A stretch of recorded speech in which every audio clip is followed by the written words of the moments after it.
Selamat berjumpa pemirsa, kembali lagi bersama saya Hadi Purwono, Radar Net TV. Beberapa menit ke depan kami akan memberikan kabar buat Anda diantaranya. Ahok serahkan flash disk berisi sejumlah dokumen ke Kejaksaan berkaitan kasus Pertamina.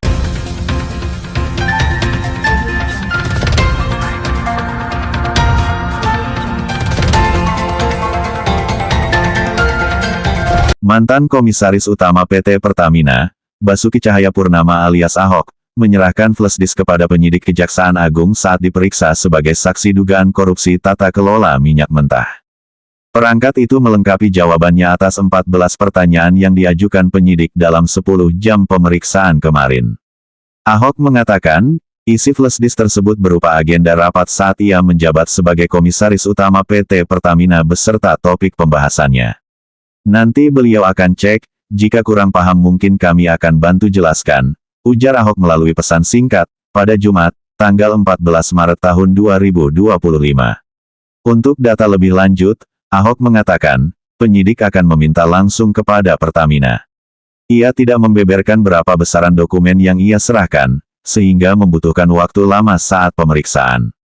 Penyidik Kejaksaan Agung sedang mengusut kasus dugaan korupsi tata kelola minyak mentah Pertamina yang terjadi pada 2018 hingga 2023.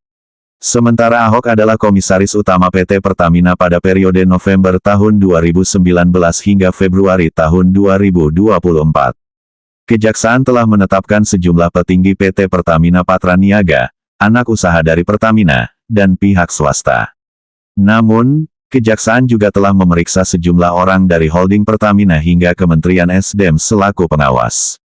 Hasil penyidikan mendapati adanya kecurangan dalam proses pengadaan impor produk kilang oleh PT Pertamina Patraniaga saat membeli RON 92 Pertamax, minyak yang datang justru RON 90 atau di bawahnya.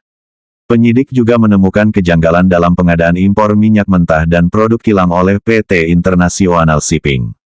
Diduga ada penggelembungan kontrak untuk jasa angkut sebesar 13 hingga 15%. Selain itu BBM yang diangkut kemudian di-blending di perusahaan swasta, yang menurut Kejaksaan, melanggar regulasi sehingga menguntungkan pihak swasta.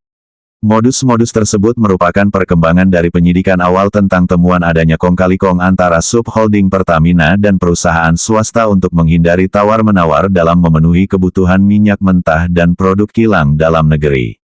Akibat praktik ini negara harus mengeluarkan uang lebih tinggi untuk impor. Sementara pihak swasta mendulang untung lebih tinggi dengan melakukan ekspor. Kasus ini disebut merugikan negara sebesar 193,7 triliun untuk periode 2023 saja. Sementara untuk hitungan keseluruhan jaksa masih melakukan penghitungan dengan pihak terkait. Dari Jakarta Radar Net TV Hadi Purwono mengabarkan. Jangan kemana-mana, tetaplah bersama kami dengan berita-berita lainnya.